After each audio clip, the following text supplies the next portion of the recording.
અહીં ફેરેડે બે ગૂંચળાની સાપેક્ષ ગતિનો પ્રયોગ આપણે વર્ણવીએ. જે ઉપર હતું તે પ્રમાણે દર્શાવવાનું છે, પણ થોડુંક અલગ છે. કઈ રીતે? તો આકૃતિમાં બતાવેલું છે કે એક ગૂંચળા સાથે બેટરી જોડેલી છે અને એક ગૂંચળા સાથે ગેલ્વેનોમીટર જોડેલું છે. એક ગૂંચળા સાથે બેટરી જોડેલી છે અને એક ગૂંચળા સાથે ગેલ્વેનોમીટર જોડેલું છે. તો આપણે ગેલ્વેનોમીટર જોડેલા ગૂંચળાને C1 નામ આપીએ અને બેટરી સાથેના ગૂંચળાને C2 નામ આપીએ, C2 કહીએ. હવે C1 અને C2, તો C2માં બેટરી જોડેલી છે. બેટરી સાથે ગૂંચળાને C2, એટલે કે બેટરી જોડેલી હોય એટલે વિદ્યુત પ્રવાહ પસાર થાય તો ઓર્સ્ટેડ અવલોકન મુજબ ચુંબકીય ક્ષેત્ર ઉત્પન્ન થાય છે. આથી C2 ગૂંચળામાં શું ઉત્પન્ન થાય છે વિદ્યાર્થી મિત્રો? ચુંબકીય ક્ષેત્ર ઉત્પન્ન થાય છે. હવે ફરીથી પહેલા જેવો જ પ્રયોગ છે કે જ્યારે C1 ને સ્થિર રાખી, એટલે કે ગેલ્વેનોમીટરવાળા ગૂંચળાને સ્થિર રાખીને C2 ને નજીક કે દૂર લઈ જવામાં આવે તો ગેલ્વેનોમીટર શું કરશે? વિરુદ્ધ કોણાવર્તન દર્શાવશે. એટલે અહીં શું કહેશે કે જો C1 એટલે અહીંયા ચુંબક હતું, એ ચુંબકને ગેલ્વેનોમીટરની નજીક લઈ જાઓ તો શું થતું હતું? કોણાવર્તન જોવા મળતું હતું. અને જો દૂર લઈ જાઓ તો વિરુદ્ધ કોણાવર્તન જોવા મળતું હતું. તો અહીં એમ જ કહેશે, નજીક કે દૂર લઈ જાઓ તો ગેલ્વેનોમીટરથી વિરુદ્ધ કોણાવર્તનો મળશે. હવે એનો જે બીજો કિસ્સો હતો, જો C2 ને સ્થિર રાખીએ તો કોઈ કોણાવર્તન જોવા મળતું નથી. ખાસ ધ્યાન રાખવા જેવી બાબત છે કે C2 ને સ્થિર રાખીએ તો કોઈ કોણાવર્તન જોવા મળતું નથી.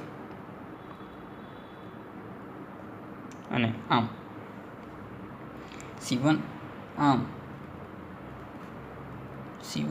અને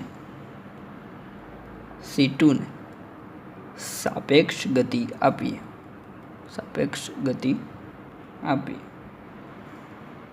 તો કોણાવર્તન મોટું મળે છે.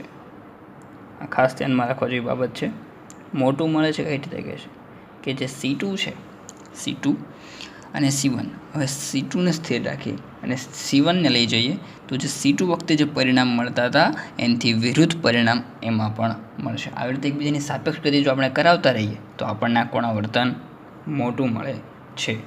અને આમ આપણે કહી શકીએ કે ગૂંચળાઓની સાપેક્ષ ગતિ એ ગૂંચળામાં I માટે જવાબદાર છે. બરાબર છે વિદ્યાર્થી મિત્રો? તો આમાં પહેલાં જેવું જ છે, ખાલી C2 ને બેટરી કીધું છે, પણ ફરી કામ શું કરે છે? ચુંબકનું જ કરે છે. હવે C2 ને C1 ની નજીક લાવે કે દૂર લઈ જઈએ તો વિરુદ્ધ કોણાવર્તન જોવા મળે છે. આવી રીતે C1 ને જો સ્થિર, અને હવે જો C2 ને ખાલી સ્થિર રાખીએ, કંઈ હલાવીએ ચલાવીએ નહીં તો કોણાવર્તન જોવા મળતું નથી. અને જો C1 C2 એકબીજાને આમ સામે લાવીએ તો ધીમે ધીમે કોણાવર્તન મળશે, પણ એ કોણાવર્તન મોટું મળશે. અને આમ આપણે કહી શકીએ કે ગૂંચળાઓની સાપેક્ષ ગતિ એ ગૂંચળામાં I માટે જવાબદાર છે. વિદ્યુત ચુંબકીય પ્રેરણ માટે સાપેક્ષ ગતિ જરૂરિયાત નથી. આ વિધાન આપણે સાર્થક કરવાનું છે. જે આગળ આપણે જોયેલું કે સાપેક્ષ ગતિ અનિવાર્ય નથી, પણ આ આપણે સાબિત કરી દેવાનું છે. કારણ કે આગલો પ્રયોગ એવો હતો કે C1 C2 તમે એક સાથે સાપેક્ષ ગતિ જો કરાવો, સાપેક્ષ ગતિ તમે ગણમાં ભણી ગયેલા છો, સાપેક્ષ ગતિ જો તમે કરાવો તો તમને શું મળશે? સાપેક્ષ ગતિ તમે કરાવો તો તમને કોણાવર્તન મોટું મળશે, પણ એ જરૂરિયાત નથી એવું આપણે અહીં બતાવવાનું છે. તો એના માટે આકૃતિ થોડીક વિરુદ્ધ છે. એમાં એવું છે કે ફેરાડે જ આ પ્રયોગ કરેલો હતો કે ગૂંચળાઓ C1 અને C2 આપણે આકૃતિમાં દર્શાવ્યા છે, C2 દર્શાવ્યા છે, અને જે G સાથે જોડાયેલા છે, G સાથે જોડાયેલા છે. પણ જે આ વખતે બીજું ગૂંચળું C2 છે, બીજું ગૂંચળું C2 એને ટેપિંગ કી કળ કહેતા કે કળ ટેપિંગ કી K દ્વારા બેટરી સાથે જોડેલ છે. બરાબર, આવી રીતે અહીં પરિસ્થિતિ છે કે તમે કળ દબો એટલે વિદ્યુતપ્રવાહ પસાર થાય, વિદ્યુતપ્રવાહ પસાર થાય એટલે ચુંબકીય ક્ષેત્ર ઉત્પન્ન થશે અને એ અનુસાર વિદ્યુતપ્રવાહ આપણને મળશે. એના પર પ્રયોગ કર્યો તો જ્યારે એ કીને દબાવવામાં આવે ત્યારે ગેલ્વેનોમીટરમાં ક્ષણિક કોણાવર્તન મળે અને તરત પાછું શૂન્ય થઈ જાય. એટલે કેવું થાય, તમે કીને દબીને મૂકી દો, એક વખત દબીને મૂકી દો એટલે ક્ષણિક કોણાવર્તન મળે, જ્યાં સુધી દબેલું ત્યાં સુધી કોણાવર્તન મળે, તરત શૂન્ય થઈ જાય. આપણે લખીએ કે જ્યારે કેને દબાવવામાં આવે ત્યારે ગેલ્વેનોમીટર કહેતા કે જી ક્ષણિક કોણાવર્તન બતાવે છે, એટલે ઘડીક બતાવે છે અને ત્યારબાદ શૂન્ય થઈ જાય છે, ત્યારબાદ વળી શૂન્ય થાય છે. પણ જો આપણે હવે કળ સતત દબાવી રાખીએ ને તો આપણને કોણાવર્તન મળતું જ નથી. સતત દબાવી રાખવામાં આવે તો ગેલ્વેનોમીટરમાં કોઈ કોણાવર્તન દર્શાવતું નથી. પણ જ્યારે આ કળને મુક્ત કરવામાં આવે ત્યારે ફરીથી વિરુદ્ધ દિશામાં કોણાવર્તન જોવા મળે છે. એટલે કળ તમે જ્યારે જોડો ત્યારે તમને કોણાવર્તન મળશે, નહીં જોડો ત્યારે નહીં મળે. તો જો કળ સતત દબાવી રાખવામાં આવે એટલે બંધ એમ રાખવામાં આવે તો જીમાં કોઈ કોણાવર્તન જોવા મળતું નથી. પણ જો આ કળને મુક્ત કરવામાં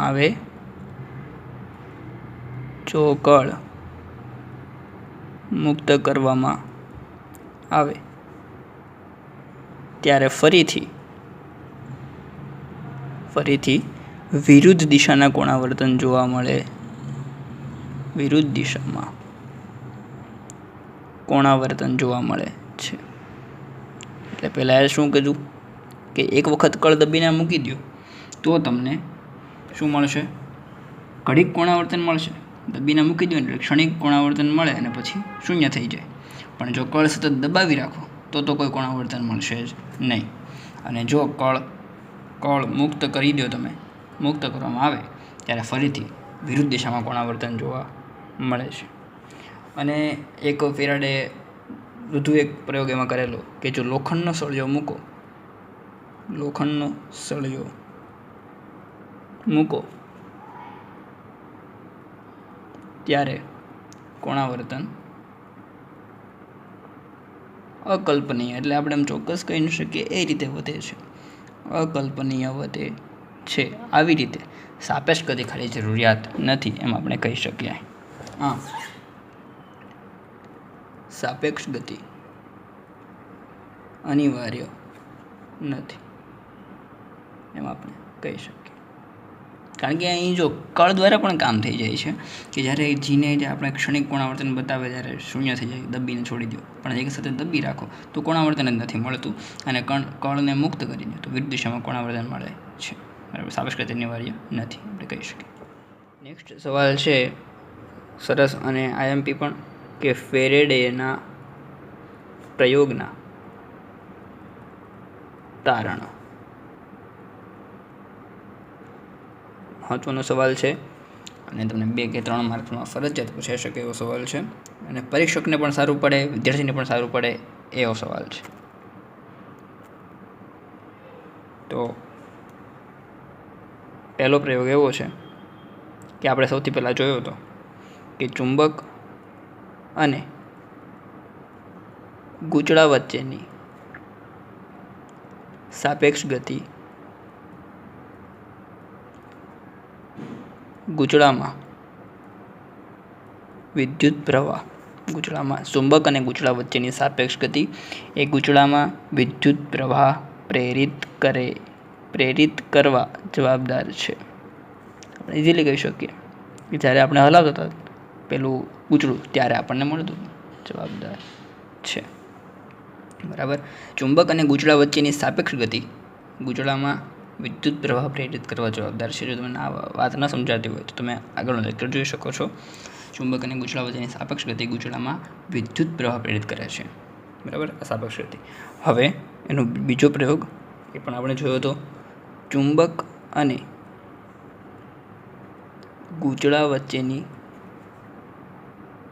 સાપેક્ષ ગતિ ઉપર જેવું જ છે પણ થોડું પરિણામ અલગ છે. સાપેક્ષ ગતિ તમે વધારો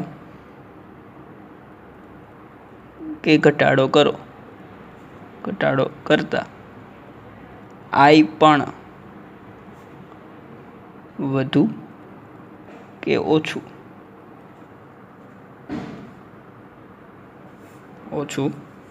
મળે છે. બરાબર. આપણે એક નોંધનીય બાબત છે કે ચુંબક અને ગૂંચળા વચ્ચેની સાપેક્ષ ગતિમાં વધારો અને ઘટાડો કરો તો તમને વિદ્યુત પ્રવાહ પણ વધુ કે ઓછું મળે છે. ત્રીજું છે એ પ્રયોગમાંથી તારવેલું તારણ છે. પ્રયોગમાંથી સ્પેશિયલ પ્રયોગ નહોતો કરેલો, એમાંથી તારવેલું તારણ છે કે સાપેક્ષ ગતિની દિશા ઉલટાવતા વિદ્યુત પ્રવાહની દિશા ઉલટાય છે. આ તો તમને આપણને સમજાય એમ છે કે ગૂંચળું આપણે જો ફેરવી દઈએ તો અંદરનો વિદ્યુત પ્રવાહ પણ ફેરવાય છે. એટલે સાપેક્ષ ગતિ ક્યારે થાય? ગૂંચળાને આમ નજીક દૂર લાવતા અને ત્યારે જોવા મળે અને ત્યારે તેની દિશા બદલાય. કોની? ગૂંચળાની દિશા તમે ઉલટાવો તો વિદ્યુત પ્રવાહની દિશા પણ ઉલટાય છે. આ એનું ત્રીજું તારણ છે. અને છેલ્લું અને આઈએમપી તારણ કે જો ચુંબક અને ગૂંચળું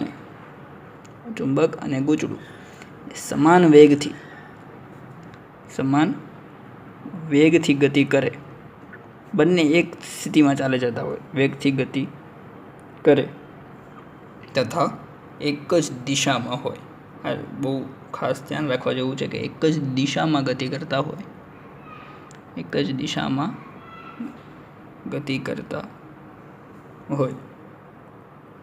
તો વિદ્યુત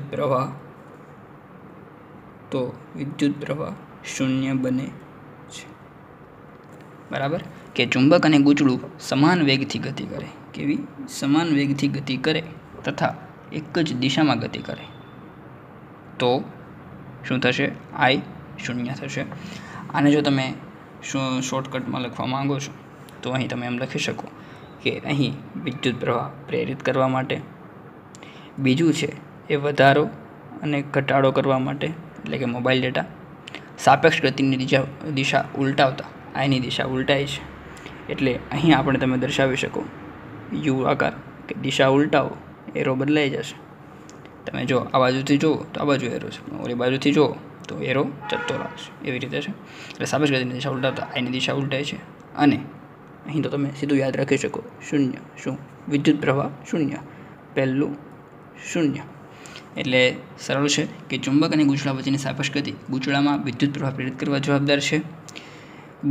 ચુંબક અને ગૂંચળા વચ્ચેની સાપેક્ષ ગતિ વધારો ઘટાડો કરતાં વિદ્યુત પ્રવાહ પણ વધુ ઓછો મળે છે. સાપેક્ષ ગતિની દિશા ઉલટાવતા વિદ્યુત પ્રવાહની દિશા ઉલટાઈ જાય છે. ચુંબક અને ગૂંચળું સમાન વેગથી ગતિ કરે તથા એક જ દિશામાં ગતિ કરતા હોય તો આઈ પણ શૂન્ય બને છે. બરાબર. આનો શોર્ટકટ છે, યાદ રાખી લેજો.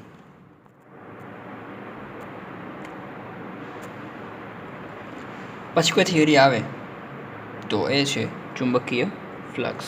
બરાબર. ચુંબકીય ફ્લક્સ એટલે શું? જેવું વિદ્યુત ફ્લક્સ એવું ચુંબકીય ફ્લક્સ. વિદ્યુત ફ્લક્સમાં કેવું હતું કે એકમ ક્ષેત્રફળમાંથી પસાર થતી વિદ્યુત ક્ષેત્ર રેખાને શું કહેવાય? વિદ્યુત ફ્લક્સ. તો એવી રીતે ચુંબકીય ફ્લક્સ એક સમાન ચુંબકીય ક્ષેત્રમાં મૂકેલા એ ક્ષેત્રફળના સમતલમાંથી પસાર થતી ચુંબકીય ક્ષેત્ર રેખાને શું કહેવાય? ચુંબકીય ફ્લક્સ કહે છે. પણ આપણે શેનાથી દર્શાવશું? તો એના માટે ઇઝી સિમ્પલ છે, ફાઈ પણ બી ચુંબકીય માટે ફ્લક્સ કહે છે. તો આપણે એનું સૂત્ર શું આપી શકીએ? જેવું વિદ્યુત એટલે કે વિદ્યુત ફ્લક્સમાં હતું, ફાઈ બરાબર બી ડોટ એ. હવે ડોટ આવે એટલે તમને ખબર જ છે ઓબ્વિયસ શું આવે, બી એ કોસ થીટા, રાઈટ? ઓકે.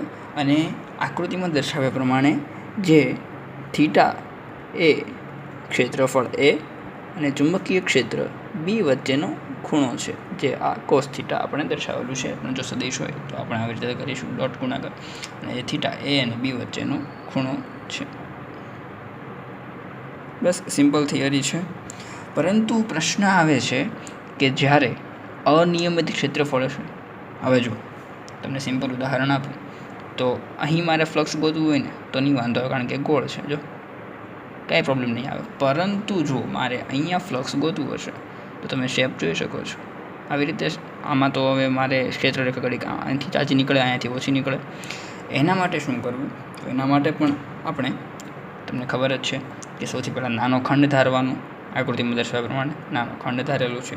એ એક ખંડનું ચુંબકીય ફ્લક્સ ગોતવાનું અને પછી એ રેખા ઉપર આવેલા તમામનું શું કરવાનું? સંકલન કરવાનું. હા, સંકલન કરો એટલે તમને શું મળી જાય? ચુંબકીય ફ્લક્સ. તો અહીં ચાલો આપણે એ જ દર્શાવીએ કે જો ચુંબકીય ક્ષેત્રને હવે જો અહીં વર્ણન તો થોડુંક કરવું પડે, એટલે ચુંબકીય ક્ષેત્રને અલગ અલગ દિશા હોય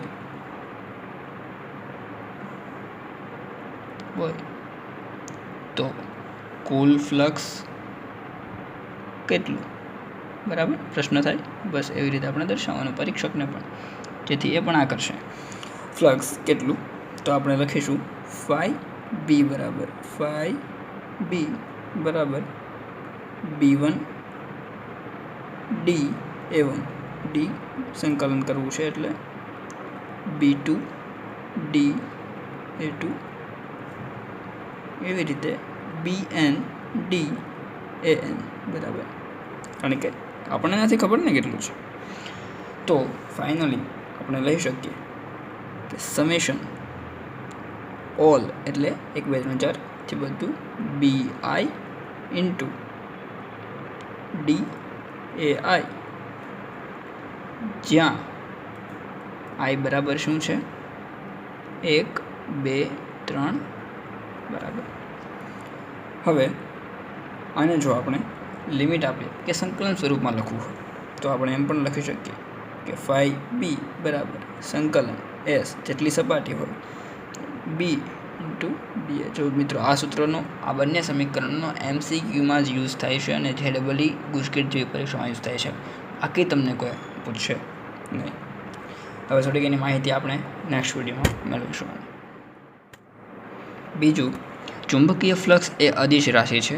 અદિશ રાશિ આમ કહેતા તો ચુંબકીય ક્ષેત્ર અને એ બધું ટેન્સર રાશિ છે. ટેન્સર એટલે તમને આગળ તમે જાણી ગયા છો, પણ અદિશ રાશિ જો ઓપ્શનમાં પહેલાં હોય તો અદિશ, અને જો ટેન્સર હોય તો પહેલાં ટેન્સર પૂરવાનું રહેશે. તો યાદ રાખો, ત્યારે અદિશ રાશિ છે. તેનો SI એકમ આપણને ઘણી વખત પૂછાય છે. તેનો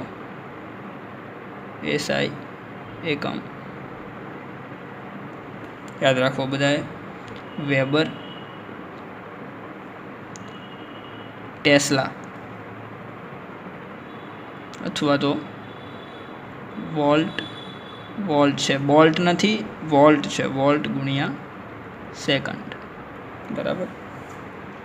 અને એનું મુખ્ય તો છે પાસ એટલે પારિમાણિક સૂત્ર છે. બહુ ઇઝી છે. આપણે કોઈ તારવણી પર જવાનું નથી. તારવણી લોકોને યાદ નહીં આવે અને આપણને કન્ફ્યુઝ કરશે. એટલે M1L2 T -2 A -1 એનું પારિમાણિક સૂત્ર છે. શોર્ટમાં તમે એમ યાદ રાખી શકો છો 12 - 21. બરાબર 12 - 21 તમે જો યાદ રાખો તો એ પણ તમને સારું પડશે. હવે 1 વેબર એટલે કેટલું થાય એ પણ પ્રશ્ન છે. બરાબર, તો 1 વેબર બરાબર 1 ટેસ્લા ગુણ્યા 1 મીટર સ્ક્વેર. બરાબર, એનો CGS એકમ તમને પૂછે, CGS એકમ, તો સરળ રીતે આપણે કહી દેવાનું 1 મેક્સવેલ વૈજ્ઞાનિક હતા એની પરથી છે 1 મેક્સવેલ. 1 મેક્સવેલ એટલે કેટલું થાય? 1 ગોસ ગુણ્યા 1 સેમી સ્ક્વેર. આવા તમામ વિકલ્પો માટે છે એ ખાસ ધ્યાન રાખજો. અને હવે ચુંબકીય ફ્લક્સનો એક મેઇન ટોપિક છે.